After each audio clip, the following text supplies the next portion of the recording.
Wyatt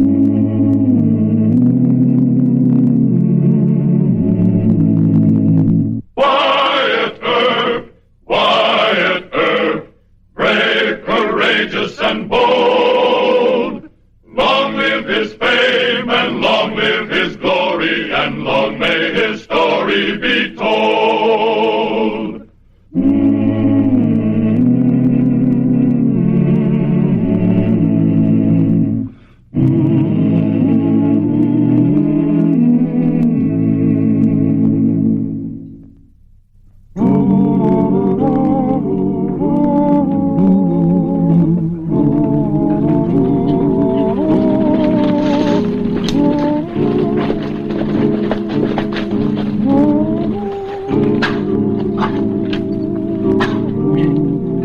On the western frontier of 1875, a tragic phase of lawlessness was the range war. A range war started when two owners of large cattle outfits had a personal dispute. Then it spread to cowhand retainers of the cattle barons, with professional gunfighters hired by both sides, making the war hot and deadly. Thus, when the Wades and the Fentresses invaded Wichita, Marshal Earp had no choice. He must break up the fight or the city streets would become their battleground, and every Wichita citizen might suffer the fate of the innocent bystander. Hold it! Break it up! Break it up! What's the matter with you fellas anyway? You know better than this. Get your gun! Come on! Come out of there! Come on! Back up there! Back up! Come on! Get back! Come on, please. Come here. Can't do that to a Wade man. What's it fight? Hey! Stop it! Stop it! It's what you're... You wait a minute! Stop it! Wait a minute! Stop it or I'll get a gun and I'll shoot every one of you! Break it up! Break it up! Break it up! Come on. Stay out of this! I said break it up! Break it up! Shall I take them all to jail? Any of them drunk? Well, they don't seem to be. I want him and him and him arrested. Arrest all 6 of them. They're Wades from the Bar W. They jumped 3 of our men and it just wasn't... Hold it! Any of them are hurt, take them back for a break. Turn the rest of them loose. Marshal Earp, are you on the Fentress side or on the Wades? Who are you and where do you live? I'm Mary Ellen Fentress. I'm staying here in town at the Wichita Hotel. You better get inside and cool off. Let me have this. Come on.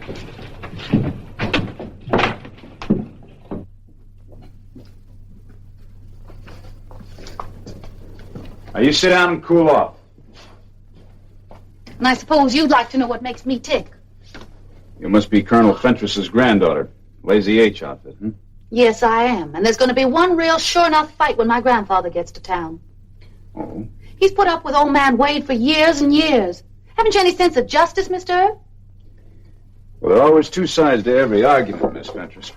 Those Wades jump our range, they rustle our steers, they bribe the cattle agents so they can load first at the freight pens. Now they bought up all the rooms at the Texas house. Colonel Wade's coming into town, huh? Don't call him a colonel. He was only a brevet colonel and a plum coward. Well, I never argue with ladies.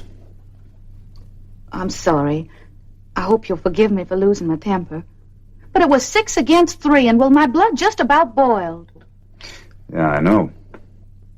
I bet you've lost your temper a few times. A few times, but, you know, it's one of the worst things a peace officer can do. Peace. Can't be any now. The Wades are loading guns. They've come into town for the finish fight. Wyatt, we're going to need some more men. The Wade boys just went into the Texas house and cleaned the gun rack. You see? Where are the Fentress men? Oh, Doc Fabrique's patching them up. All right, let's go down there. Just the two of us, Wyatt? That'll be plenty. We'll go in the back door. I'll go too. No, you stay here and start trying to act like a lady.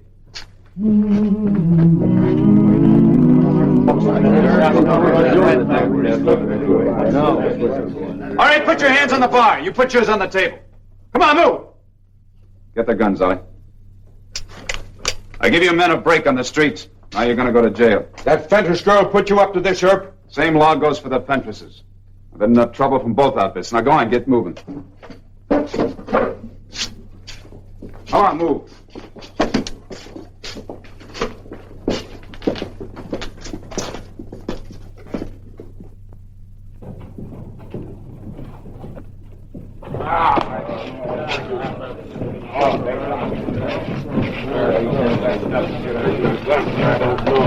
Go on, move.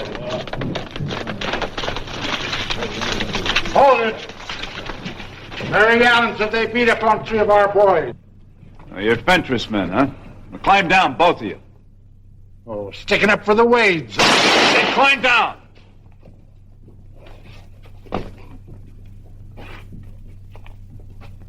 I'll fall in with the weights. Go on, move.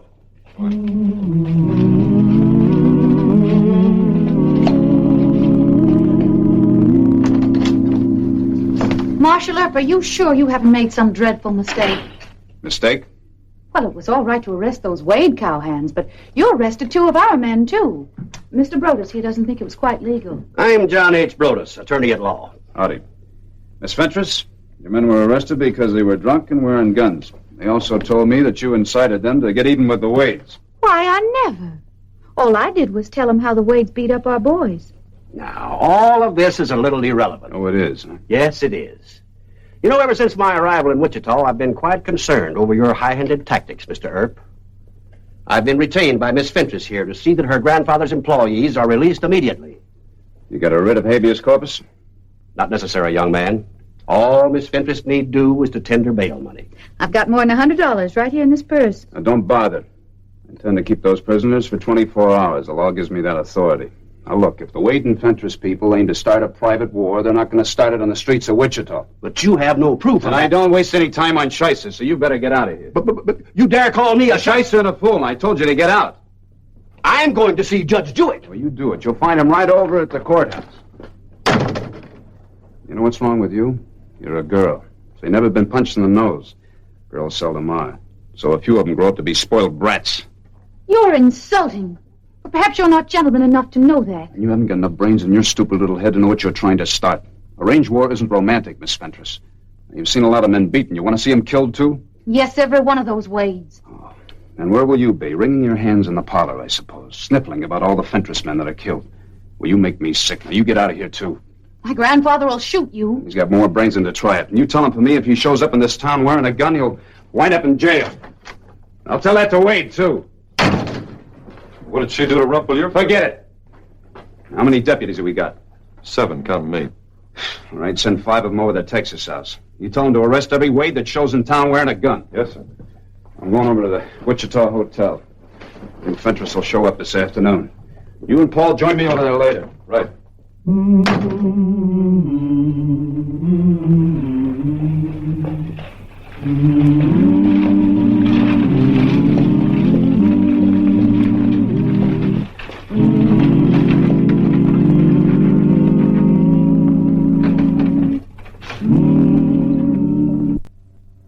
Oh, Grandfather, thank heaven you've come. You having trouble, Mary Ellen? With that Marshal Earp.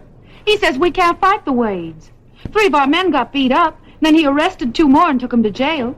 And when I got a lawyer to try and get him out, why, he said just dreadful, insulting things to me. He did, huh? He treated me like a poor, trashy nobody. Then he took our lawyer and just shoved him out of his office. I reckon we'll drive straight to the calaboose, Curly. That Earp has needed a teaching for a good spell. Hold on! Hold on, by You Colonel Fentress? Oh, I am, sir. Then you're under arrest, sir. Don't you dare try to You take stay me. out of this. She's been trying to start a free-for-all ever since this afternoon. And you think you can stop it? Well, if you and Colonel Wade haven't got enough sense to stop it yourself, then I'll have to do the job for you. The jail's right this way, sir. I won't be there long. No, you won't, Grandfather. Mr. Brodus is seeing the judge right now. And why don't you arrest Wade? I intend to, as soon as he shows in town. It's too bad I can't arrest you, too. Now, let's get going. Don't worry, honey. He'll pay for this.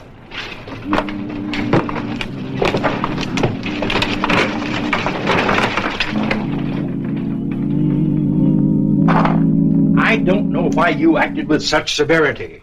Colonel Wade and Colonel Fentress may be just blowing off steam. Not this time, Judge. They told their men to fight it out. But you don't know that. Well, Fentress is right in there. Go ask him point blank. Oh, hang it on, Wyatt.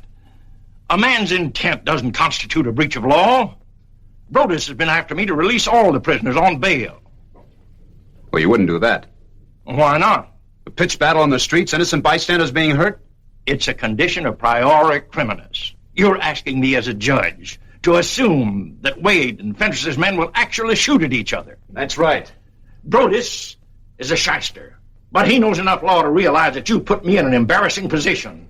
Why, old man Wade isn't even in town.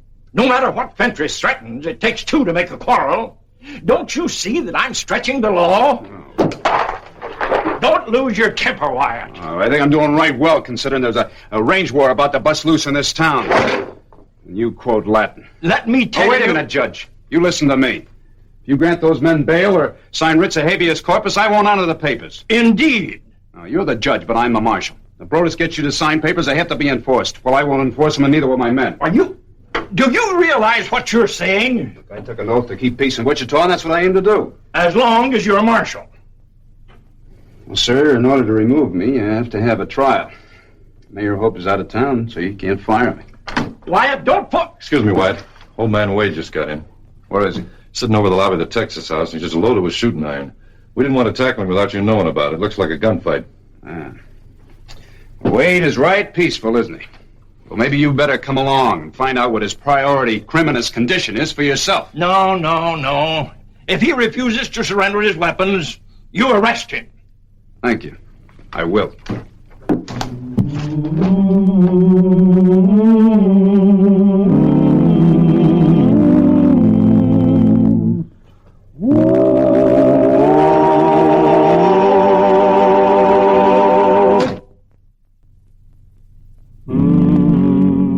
And another thing, Earp didn't throw Fentress and his boys in jail to stop a fight. He threw them in the calaboose to protect them from my boys. I hear he's sweet on Mary Ellen Fentress. What kind of a law is that? A short-horned marshal taking sides with Fentress. I ask you, Colonel? now, don't get scared, son. Just keep your hands away from your gun. Marshal Earp says you'll either have to check those weapons or be arrested. Well, so that's what Earp says, eh? Yes, sir. Well, you just tell him to come here and try and arrest me. That's what I'm waiting for. What's the matter? Didn't you hear me? I said tell him. I'm right here, Mr. Wade. Yeah, that's just what you do, Earp. Sneak up behind a man. I didn't want to have to kill you. A typical sneaky Earp trick. Come on, stand up. We'll take a little walk to jail. I'll have a lot of my boys here around sunup. How long do you think I'll stay in jail? Just as long as I want you. Now get your hat. Yeah, I heard about you.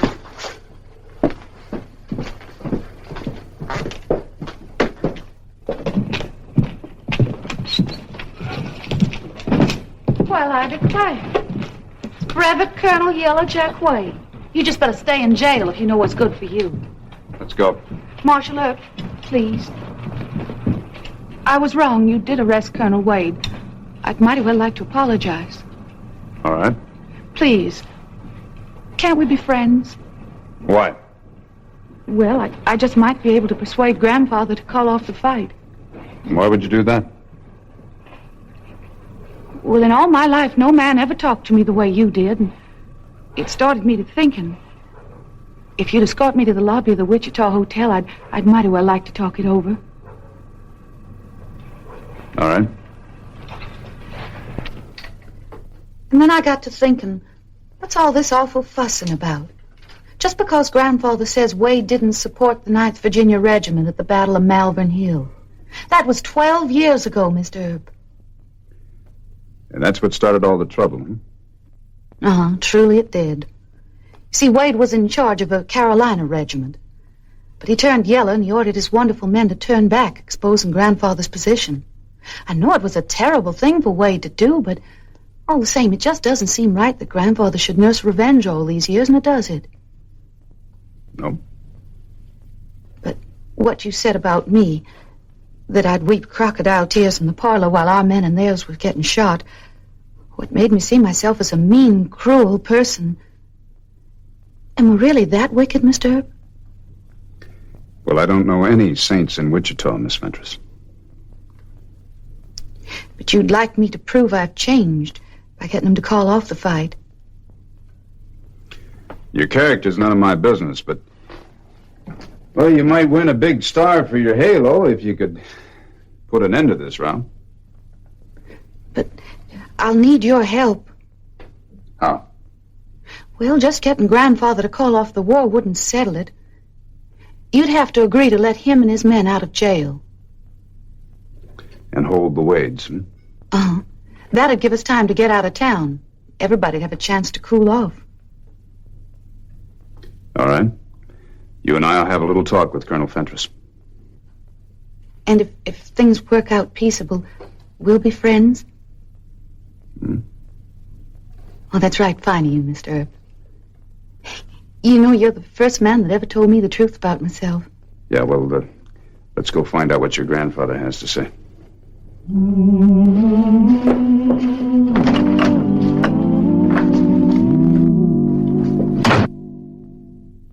I'm sure Grandfather will listen to me. I hope so. Mary Ellen, what are you doing here? Grandfather, I've come to an agreement with Mr. Earp. He's going to turn us all loose if you promise to stop fighting the Wade. Oh, I thought so. Earp is a good-looking scamp, and he's turned your head. Grandfather, how can you say such a thing? Forget it, Miss Fentress. Colonel's determined to have a war. I make no deal with you, Earp. I don't have to. No? Brothers has telegraphed the governor, and the governor is a personal friend of mine. Grandfather, I've given... Mind your manners, Mary Ellen. No lady would associate with a fellow like Earp. You go along back to the hotel. Immediately. You and that small-town judge will soon be out of jobs. Paul? Send Colonel Wade in here. I'm going to make you the same offer I made to Fentress. I'll keep him and his men in jail here for a while, let your crowd go free, if you'll promise to get out of town. And make peace, I suppose. I don't care what you and Fentress do outside the city limits. But I'm not going to have any gunfire in the streets of Wichita. You're bluffing with a poor hand, Earp. A pair of deuces. Oh, I am, huh? Yes, you are. Of course, Fentress wired the governor and we'll be out of here by morning. And so will you, Sonny.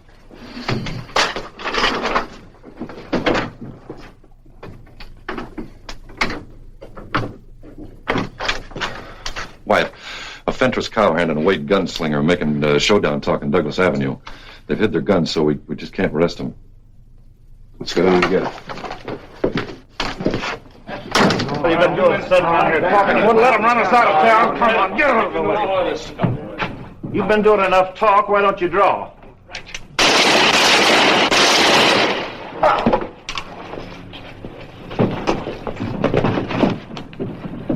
This one's dead.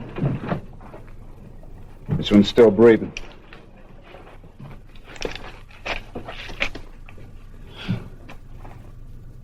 He's wearing Bar W spurs. First blood for Colonel Fentress. All right, you men, take him on over to Doc Fabrique's. Give him a hand.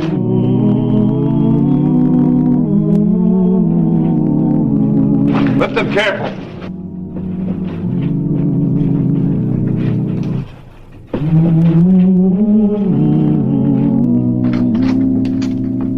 Oh, Wyatt, the jig's up. A writ of mandamus from the court in Topeka. We've got to release both Wade and Fentress outfits. According to what the court says. Now, Well, Wyatt, they said it, let them enforce it. I'll be impeached, and you'll be fired. Look, there's one man dead and another man so badly wounded he'll be crippled for life. And do you know why? Because 12 years ago, Fentress accused Wade of being cowardly at the Battle of Melbourne Hill. Ollie, bring Fentress and Wade in here. Judge, I'm going to say something to them that you won't want to hear. Will you leave us alone? But you don't understand. A writ of mandamus... Judge, please. Good night, Wyatt. Good night, sir.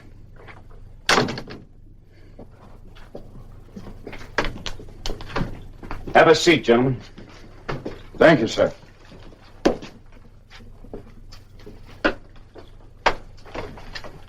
Colonel Wade, one of your men was just killed in a gunfight down at the Texas house. Oh, that's too bad. Yeah. Colonel Fentress, your man was shot up so badly he'll be crippled for life. I'm sorry to hear that. No, neither one of you cares a hoot. They're both just nobodies in your own private little war. All right, gentlemen. Come morning, you'll have your own little private war and your own little private battlefield. Battlefield? What do you mean? I mean that you and Colonel Fentress are going to fight the next battle all by yourselves. These are your guns. You suggesting a duel, sir? I don't care what you call it. But tomorrow morning, my men and I are going to take you to Denby's horse barn. There's nice thick walls so that no innocent bystander can get hurt. This is your fight, isn't it? Yes, of course. Well, then I assume you have no objection to fighting it out personally. Or would you rather have it fought by boys who never even saw Malvern Hill? No. I'm ready. So am I. Good. I just hope you're both as brave as your hired hands. Oh, and don't worry. If either of you is killed, your great attorney, Mr. Brodus, can appeal it to the Supreme Court. Have a good night's rest, gentlemen. Good night.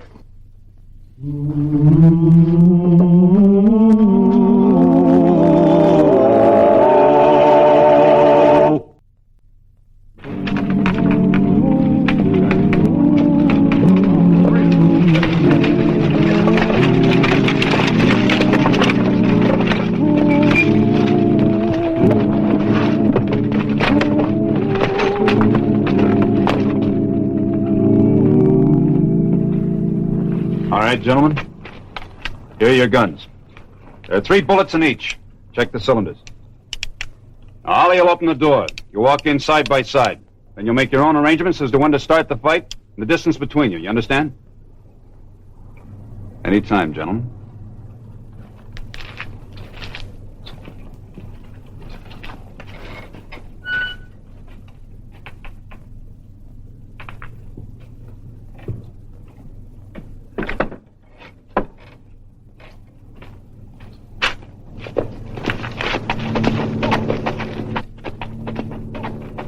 Grandfather! Where's my grandfather? Take it easy. Your grandfather and Colonel Wade went inside the barn to shoot it out. Are you mad? He's an old man. He doesn't see very well. He's no older than Wade. But he'll be killed.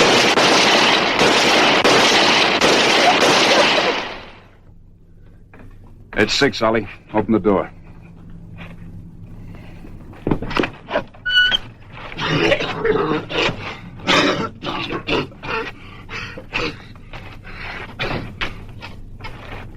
My grandfather, you killed him. He's dead, you murderer.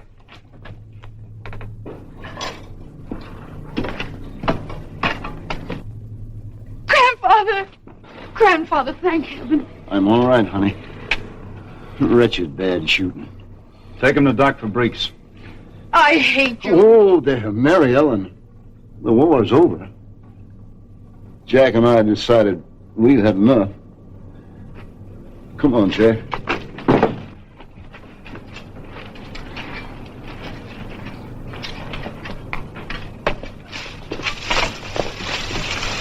Go ahead, Colonel.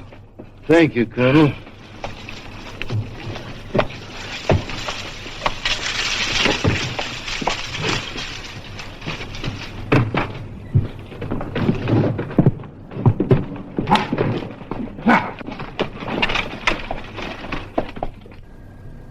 I'm sorry. I lost my temper. I lost my temper, too, but I'm not sorry. Just for once, the old fools who started a range war had to fight it out themselves. Please. Can't we be friends, Mr. Earp? The war's over for you, too, huh? You know, the courts are not going to like any of this. Would it be all right if I sort of fell in love with you? Nope. I'm under a writ of mandamus. A writ of... What's that? Well, that means I can't get married for years and years.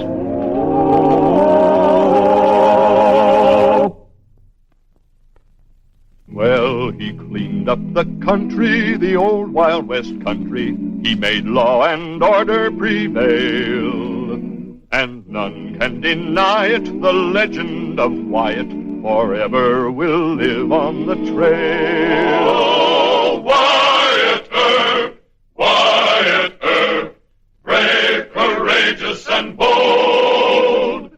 Long live his fame, and long live his glory, and long may his story be told. Long may his story